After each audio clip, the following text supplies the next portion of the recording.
Welcome to Today in the News on Vanguard Live. I am Precious Chukudi. We begin with the front pages of the papers this morning. Starting off with Vanguard. Vanguard is leading with CBN not using reserves to defend Naira, and that's coming from CARDOSO. Writer says ways and means no longer an issue. We made hard decisions quickly enough, as expectations of Nigerians often misplaced. Nigeria's FX reserves dropped to $32 billion, and you can see that on page 9. And on page 10, Yoruba Nation, Oyo government demolishes Onitirin Abiola's residence. Ganduje kicks as Kano court affirms his suspension. On page 5, those threatening Nigeria's sovereignty have price to pay. Killings, Benue communities protest headsmen attack once grazing law strictly enforced. Stories above, coalition threats, PDP governors move to avert implosion. Train 8, contract dispute threatens the Nigeria LNG expansion plans. Rising prices of foodstuff, FCCPC deploys operators to markets. Electricity tariff hike, 65% of businesses may shut down, and that's coming from OPS. Lastly, on the front page of Vanguard, we can see Nigeria at World Bank, IMF spring meetings in Washington, DC. We take a look at the Guardian newspaper. The Guardian is leading with poor funding model. Paucity stalls $3.2 billion Eastern rail projects 3 years after. And political exposed convict how not to pardon exercise prerogative of mercy. You can see more of that on the news analysis page. All eyes on PDP governors as IU's lawsuit withdrawal alters balance for Damagum. Federal government kicks as the Kano lists conditions for resumption of trial. Afenifere leaders visit TINUBU, demands a restructuring. Security, Southwest Development. Court affirms Ganduje's sack. APC kicks. Why Nigeria's foreign reserve dipped by CARDOSO. OPSN wants 200% electricity tariff hike may cripple 65% of businesses. Terrorists abducted 2 pregnant, 8 nursing women, 10 others in Katsina. Take a look at the nation. The nation is leading with violent ethnic agitators will pay the price, says TINUBU. President holds Afenifere leaders. 29 Yoruba Nation crusaders arraigned in Ibadan. Drama, confusion, trail EFCC bid to arrest Yahaya Bello. APC kicks against illegal court order on Ganduje. Chair president is target. PDP has no leadership change plan. Governors insist. Naira abuse. Davido others react as Cubana chief priest gets bail. CBN not defending Naira with foreign reserves, says CARDOSO. And that's how we can take. We take a look at the Punch newspaper. The Punch is leading with El-Rufai marketers fuel subsidy claims wrong. Federal government NNPC. Writer says bring evidence of subsidy payment. Local Bureau tells El-Rufai marketers. NNPC insists it is recovering full cost. Marketers peg petrol at 900 naira to a litre. Heavy punishment awaits persons threatening Nigeria's unity, and that's coming from TINUBU. 29 Yoruba Nation agitators remanded. Oyo demolishes base. Federal government executes a $3.8 billion gas supply agreement in May. APC drags a Kano judge before NJC over Ganduje's suspension. Stories above, policemen, Kogi governor foil, EFCC attempt to arrest Yahaya Bello. Anti-graft agency condemns obstruction of arrest. PDP governors warn against illegality as NEC meets today.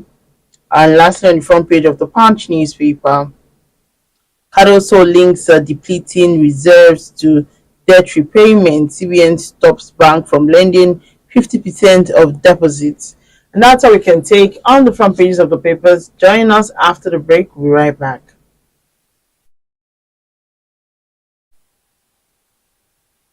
All right, welcome back. If you're just joining, it's still Today in the News on Vanguard Live. I am Precious Chukudi. Joining me to talk about some of the stories on the front pages of the papers this morning is Mr. Oludare Mayowa, publisher of Global Financial Digest. It's good to have you join me this morning, sir.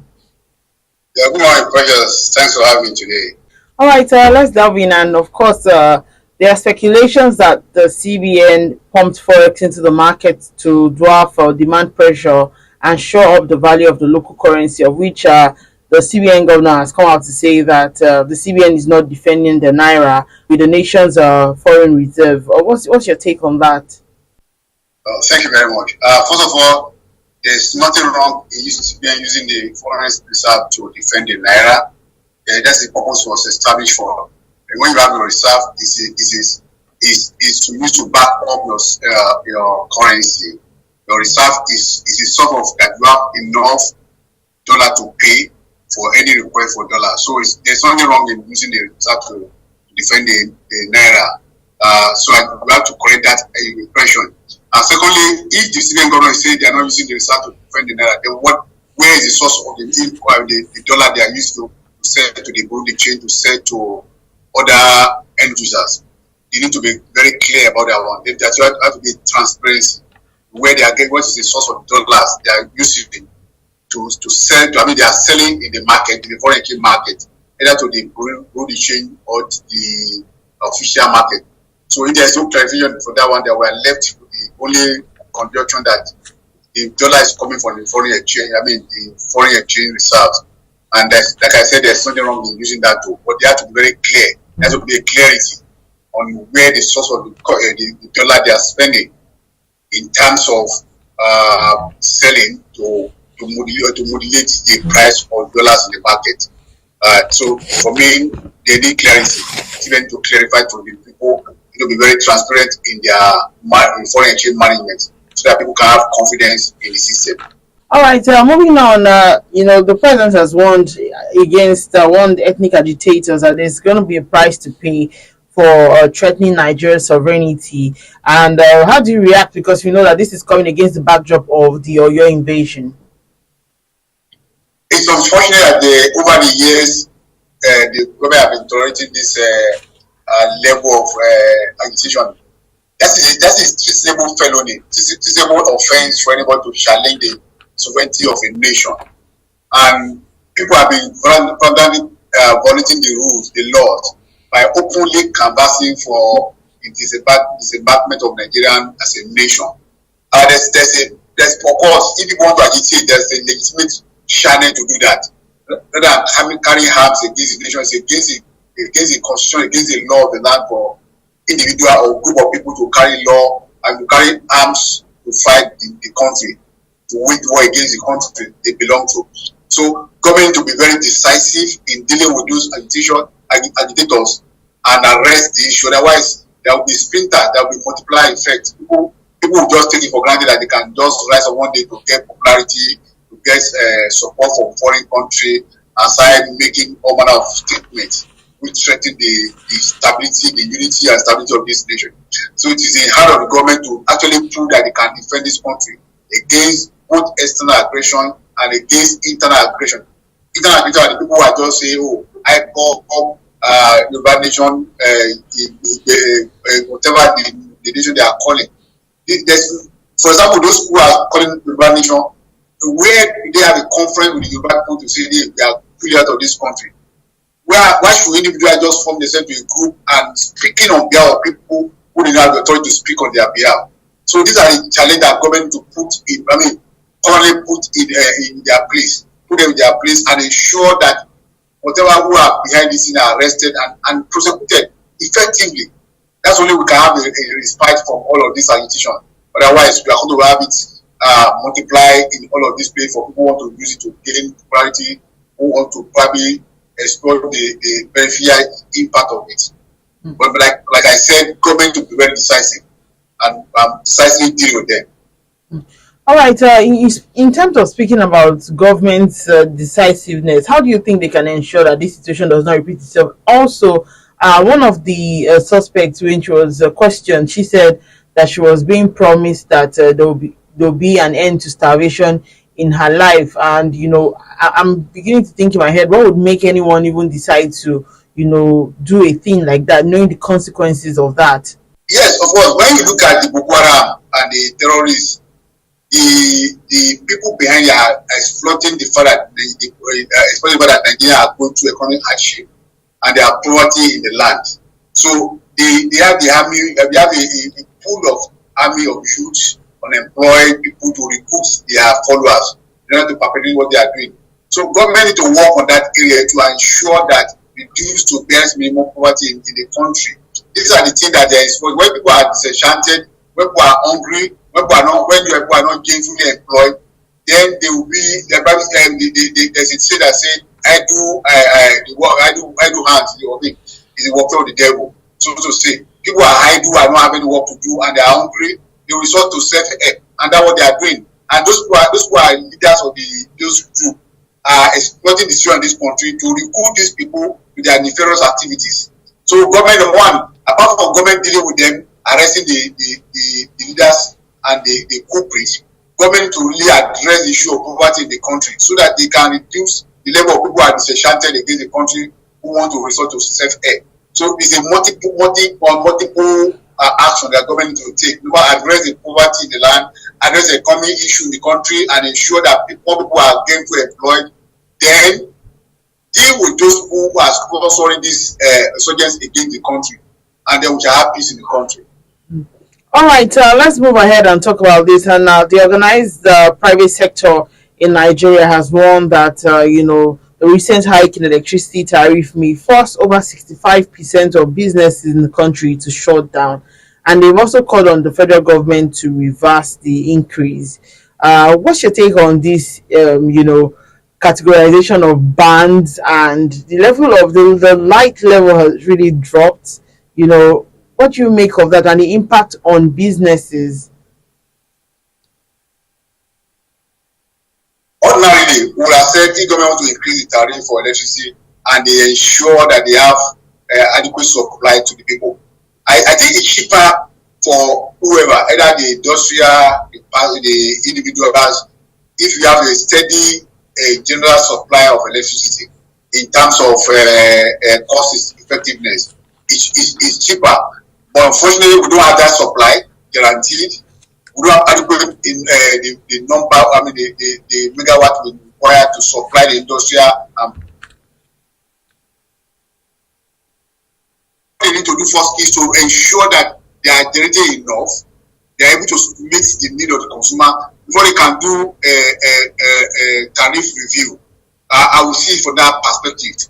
But for the industrial, because if you are still going to buy tissue as a backup for your production, then you are going to be spending much more on power alone. That's one component of your production cost, which is very negative to the business. I have reason to interact with a small scale business person recently. After I charged a particular amount for a particular order, and they were in expectation that there are going to be a supply of at least 18 hours per day electricity supply, and they were supplying less. Even there was total blackout for a period of 3 days. The man to review the cost. I had to call the customer to review the cost to hike up. Say, look, I can't go based on this because he was buying diesel to make the production. So we have to really renegotiate the cost and that to hike it. That's a very negative way of doing business in this country. So government need to really address holistically the problem in the energy sector to ensure that they are not overburdening the business people. They are not killing the businesses by overpricing the electricity supply, and ensure that the adequate measures are taken to prevent unnecessary damage to the economy through the tariff system. All right, in the course of the week, we had electricity workers come out to speak to the government and say that the government was being so economical with the truth and they should tell Nigerians the truth about the electricity. They even also threatened that if any of their workers is being harassed as a result of this tariff hike, they would, shut down power supply nationwide without notice. Also, in the course of this week too, we've had the national grid collapse again for the fourth time. What do you make of this series of events? No, in Nigeria, like I said, the energy sector is challenged. First of all, these schools, that's distribution companies, they don't have the capacity to do what they are doing. Because when they were privatizing this system, they were just sold those arms of the power sector to friends, stooge, and surrogates of the people in power. For example, there has not been adequate investment in the power sector the last 20 years or so. Apart from the investment done by Obasanjo regime in between 1999 to 2007, there has not been a major investment, genuine investment. Yes, we have asked budgetary allocation, but those money has gone to private hands. People who are stealing those money and investing in the system. Take for example, in the local government, in your locality, the community you live, the community are responsible for buying transformer, buying cables, and even when there's a fault on the transformer, they have to pay this disco staff engineer to repair. That's the situation today. Because if there are adequate investment, there was a particular time, like 3 days, I don't have power supply in my own locality. Why? Because they are fault in the transformer and the transmission line, and the engineer were not able to detect it in time. So 3 days, productivity lost. No, there's no supply. So there have to be adequate concerted investment in that sector. We are promised 25 megawatts of petrol through Siemens agreement. Up to now, those policies have not been implemented. There's no transparency in the energy sector. So government need to do more. First of all, the disco, if they cannot perform, government can revoke their licenses and reward it to people who are competent to do the work. There's a need to invest in the energy sector, invest in the infrastructure, invest in human resources too, so that can have enough capacity for generation of power and distribution of power. Right now we don't have it. That's why we have great for example, the infrastructure of the transfer of the power is weak, and government has not really adequately invested to develop a new transmission system so that we can have flawless flow, flawless supply without breaking down. So these are areas that government to address before they can talk about the tariff.